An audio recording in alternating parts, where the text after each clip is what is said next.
네, 겉사람과 속사람. 자, 여러분, 우리가 사람을 처음 볼 때 우린 뭘 가장 먼저 볼까요? 네, 우리가 겉으로 보여지는 외모나 말투 그런 것들을 통틀어서 첫인상을 처음에 보고 사람을 판단합니다. 여러분들 옆에 있는 친구들의 첫인상 어땠었나요?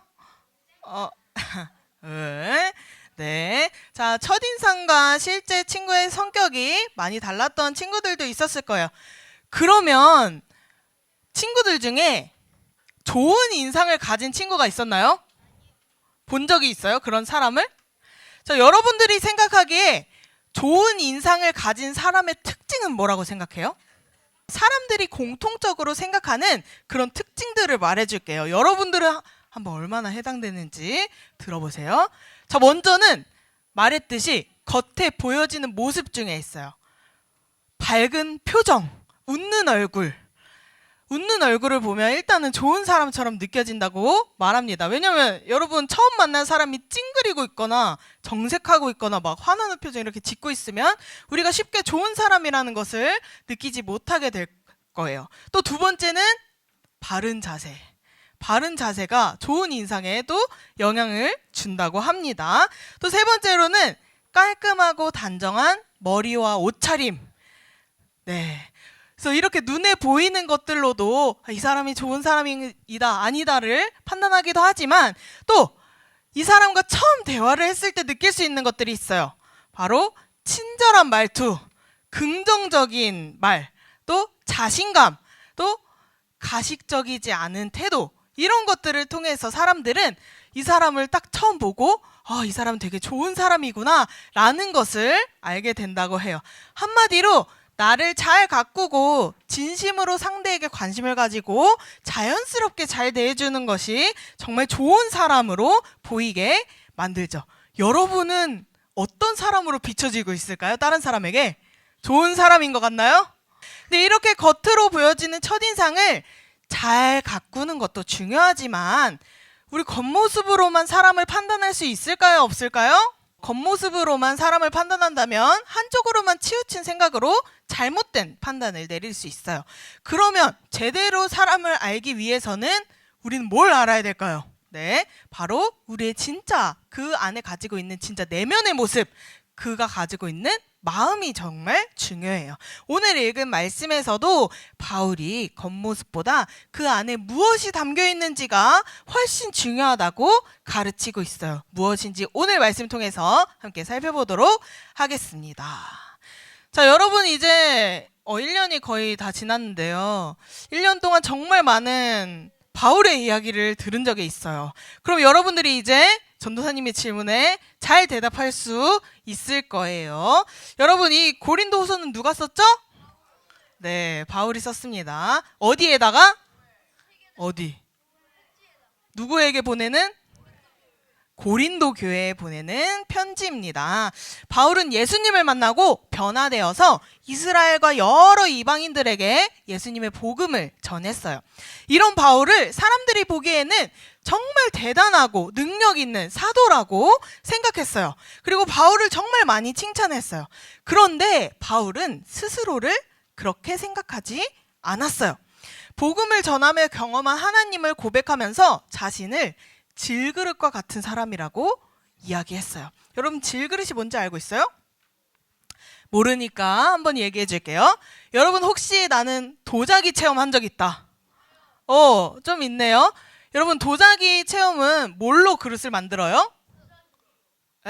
흙으로 만들죠. 흙으로 그릇을 만들기 위해서 어떤 과정이 필요할까요? 자, 여러분 도자기는 흙으로 먼저 물을 잔뜩 묻혀서 모양을 잡은 뒤에 그 모양으로 고정시키기 위해 첫 번째로 굽고 그 다음에는 약품을 이렇게 발라가지고 반짝반짝 빛나고 더 단단하게 만들어 주기 위해서 한 번 더 구워요. 그래서 도자기 그릇은 단단하고 아름다운 광택도 나요. 그런데 질그릇은 그런 도자기 그릇이 아니에요. 특별한 모양이나 색이 없고 겉보기에는 평범하고 광택도 없어요.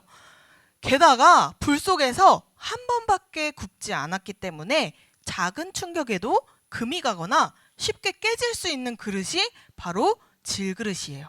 그래서 이 질그릇은 귀한 물건을 담아 보관하기보다는 일상생활에서 평범하게 가볍게 사용되는 그릇이에요. 그런데 여러분, 왜 바울은 더 크고 화려하고 비싸고 멋진 도자기 그릇이 아니라 왜 자신을 이런 볼품없는 질그릇에 대해 비유했을까요? 왜 이렇게 표현했을 것 같아요? 심지어 자신뿐만 아니라 예수님을 믿는 모든 사람들을 질그릇이라고 표현했어요. 바울이 이 비유를 통해 이야기하고 싶은 게 있어요. 우리도 이 질그릇과 같다는 거예요. 이 질그릇처럼 작은 충격에도 상처받고 아프고 다칠 수 있어요. 약하고 부족한 부분들이 있어요. 잘 깨질 수도 있고 겉으로 보기에는 특별하지도 않고 평범하다는 거예요. 하지만 우리는 우리 안에 예수님이 계시기 때문에 우리가 힘을 낼 수 있고 우리가 가치 있게 살아갈 수 있음을 이야기해주고 있어요. 하나님은 우리가 약해도 괜찮다고 하세요. 우리 보고 강해지라고 하지 않으셨어요. 왜냐하면 하나님이 함께 하시면서 우리를 통해 다른 사람들에게 예수님의 사랑과 복음을 전하게 하시기 때문이에요. 그래서 우리의 부족함은, 우리의 약함은 전혀 문제가 되지 않아요.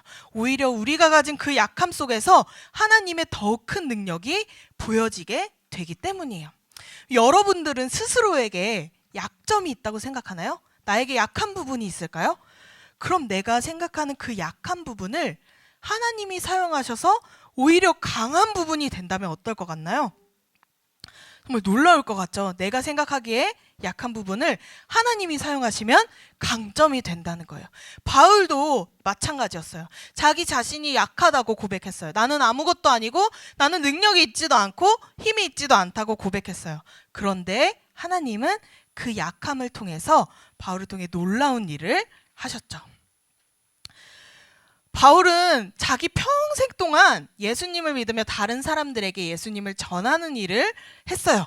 그런데 바울이 그 평생 동안 예수님을 전하며 겪었던 일들은 정말 어렵고 힘들고 죽을 뻔한 고비들도 참 많았어요.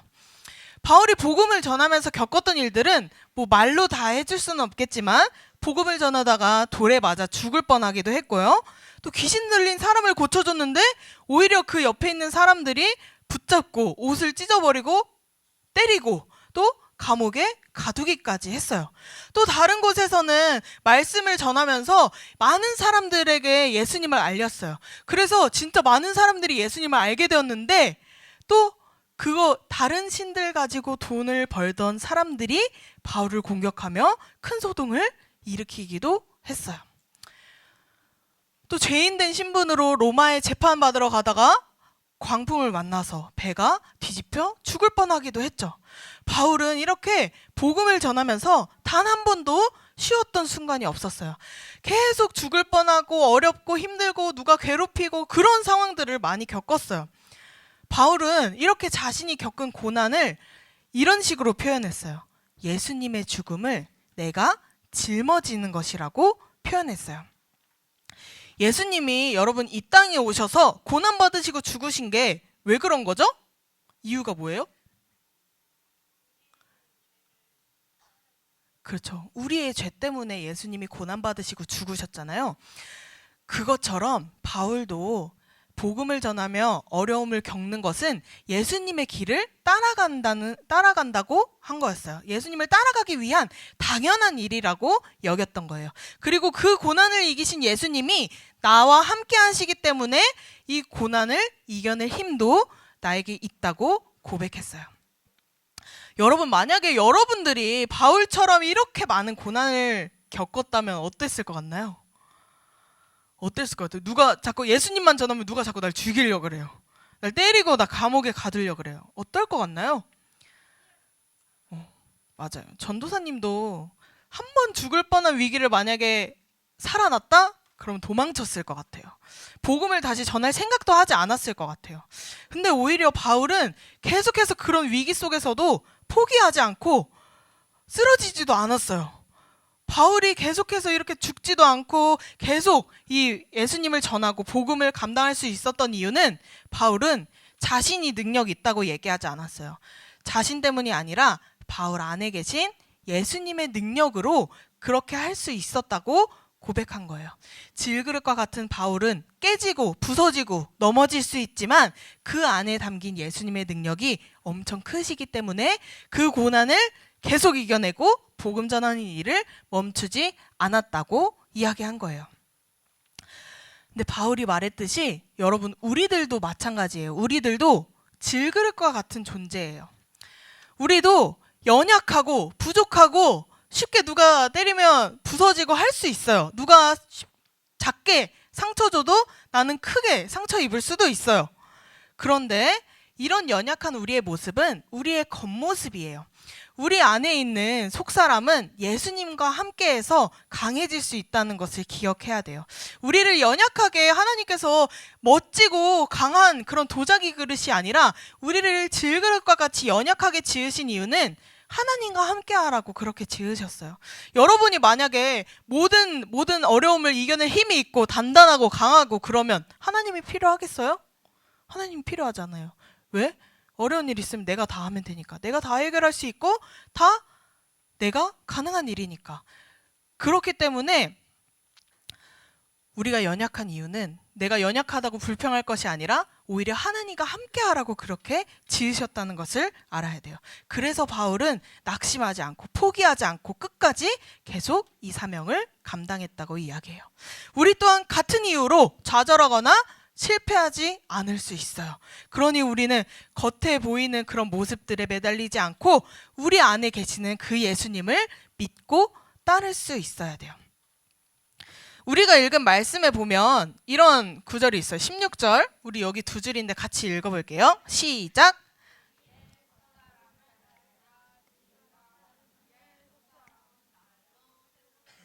네, 여기서 말하는 겉사람이 뭘까요? 네, 여기 나와 있어요. 우리가 생각하기에 겉사람이라고 한다면 일단 먼저 생각나는 것은 외모, 겉으로 보이는 우리의 몸의 모습, 이런 것뿐만이 아니라 내가 겪는 상황, 내가 겪는 어떠한 그 모든 것들을 말해요. 우리 눈에 보이는 것을 말하죠. 그럼 속사람은 어떤 것이에요? 우리 눈에 잘 보이지 않는 것, 우리의 마음, 우리의 믿음, 하나님과 연결된 영혼을 말해요. 근데 여러분, 우리의 겉사람은 낡아진다고 성경이 이야기하고 있어요. 낡아진다는 게 어떤 뜻일까요? 풀리고 달라지고 변한다는 얘기예요. 우리가 겉으로 보이는 이 모든 것들은 시간이 지나면 변하거나 약해질 수 있다는 거예요. 그런데 하나님은 이런 겉사람만 바라보지 말라고 이야기하세요. 더 중요한 것을 바라봐야 한다고 이야기하시죠. 그게 바로 속사람이에요. 여러분, 속사람은 뭐라 그랬죠? 우리의 마음, 믿음, 우리의 영혼을 얘기해요. 하나님은 우리가 겉사람보다 속사람을 더 중요하게 여기길 원하세요. 근데 우리가 보통 중요하게 생각하는 건 어디에 있을까요? 눈에 보이는 것들을 우리는 중요하게 여겨요. 그런데 하나님께서는 눈에 보이는 것보다 보이지 않는 것이 더 중요하고 더 우리가 신경 쓰고 가꿔야 할 것이라고 이야기를 하세요. 그러면 왜 겉사람보다 속사람을 더 중요하게 여겨야 할까요? 겉사람은 시간이 지나면 변하는 것들이에요. 그런데 속사람은요, 어떻게 된다고 했죠? 날로 새로워진다. 왜 날로 새로워질 수 있을까? 바로 하나님이 함께 하시기 때문에 날마다 새로워질 수 있어요. 새로운 힘을 얻을 수 있어요. 여러분, 이 속사람이 새로워진다는 것은 마음을 바꾸고 믿음을 바꾸고 이런 것들이 아니에요. 내가 긍정적으로 생각한다거나 마음을 단단히 먹는 것 또한 아니에요. 하나님이 우리 안에서 일하시면서 내 믿음을 성장시키시고 하나님 뜻에 맞춰서 우리를 변화시켜 주시는 거예요. 그게 바로 새롭게 되는 것이죠. 그렇기 때문에 우리가 속사람을 가꾸고 속사람을 중요하게 여기면서 이걸 신경 쓸 때 어떤 문제든지 뛰어넘을 정도로 상관이 없어져요. 어떤 어려움이 와도 우리에게 큰 해를 입히지 못하게 되는 거예요. 하나님이 우리 안에서 우리가 포기하지 않도록 도우시기 때문이에요. 그러니 계속 변하고 약해질 수밖에 없는 저 겉모습에 매달리는 것이 아니라 하나님이 우리의 마음과 믿음을 새롭게 하신다는 것을 여러분들도 잘 기억했으면 좋겠어요. 그럼 우리 이 속사람은 누가 계시기 때문에 새롭게 된다고요? 하나님이 함께 하시기 때문에 새롭게 돼요. 그러면 여러분들은 뭘 해야 될까요? 여러분들 뭘 해야 될까요? 네, 우리도 속사람을 강하게 하기 위해서 노력이 필요해요. 어떤 게 필요할까요? 네, 솔직히 말하자면 너무 기본 중에 기본이고 당연하고 너무 뻔한 것이지만 사실 이거보다 중요한 게 없어요, 여러분. 우리가 하나님을 가까이 하고 말씀과 기도 속에서 살 때 하나님이 일하시는 거예요. 우리는 매일 성경 읽으면서 하나님의 뜻을 묻고 기도하고 하나님의 사랑을 믿어야 돼요. 그럴 때 하나님께서 우리 마음속에서 일하셔서 이 속사람을 강하게 만들어 주시는 거예요. 여러분 할 수 있겠죠? 오늘 진짜 역대급으로 쉬운 적용 아닙니까? 말씀 읽어야 돼요, 여러분. 기도도 잘 해야 돼요. 그게 바로 여러분들이 속사람이 강해질 수 있는 방법이에요. 여러분들이 노력해야 되는 것들이죠. 여러분 혹시 마라톤에 대해서 알고 있어요? 마라톤.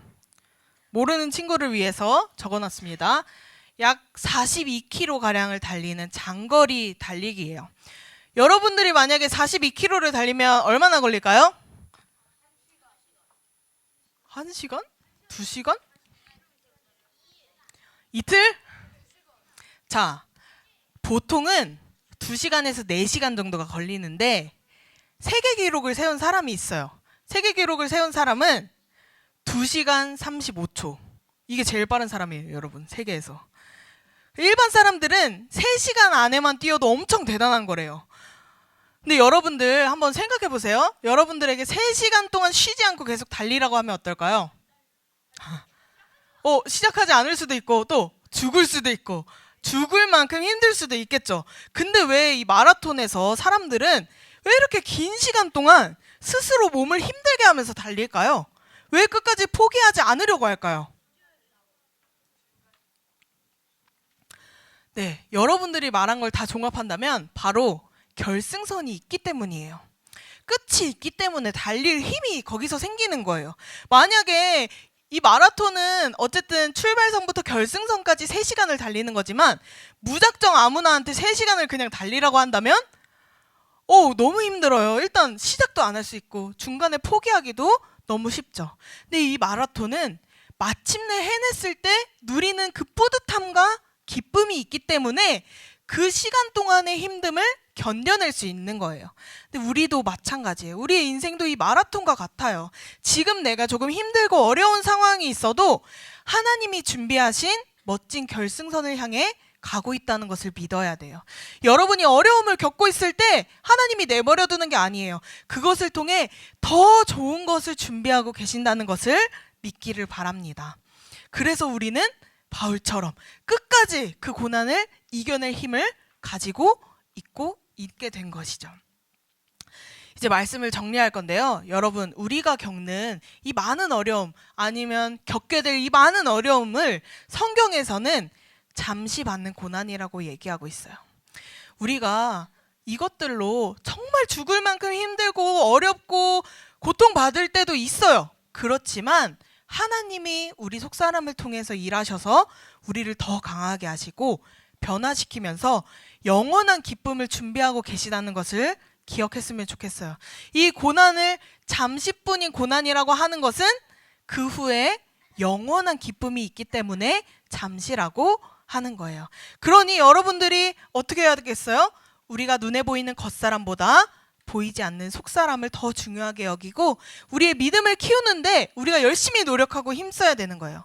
속사람은 하나님을 가까이 하고 말씀 읽고 기도하며 하나님의 사랑을 경험할 때 새롭게 되는 거예요. 여러분들이 그런 노력하시는 여러분들 되었으면 좋겠어요. 우린 모두가 다 질그릇과 같은 존재예요. 부족하고 약하지만 우리 안에 예수님이 계시면 그분의 능력으로 우리가 다 이겨낼 힘이 생기는 거예요. 속사람이 강해지는 거예요. 여러분들 모두가 그렇게 속이 강한 사람이 되기를 바랍니다. 겉사람은 언젠가는 약해지지만 속사람은 날마다 새로워진다고 하신 말씀을 믿고 보이지 않지만 더 중요한 이 속사람을 가꾸어 나가는 여러분들 되길 축복합니다. 그렇게 앞으로 어떤 일이라도 낙심하지 말고 포기하지 말고 우리 안에 계신 하나님을 믿으면서 우리 속사람을 가꾸어 하나님의 그 크신 능력을 경험하는 모든 소년부 친구들 되기를 주님의 이름으로 축복합니다.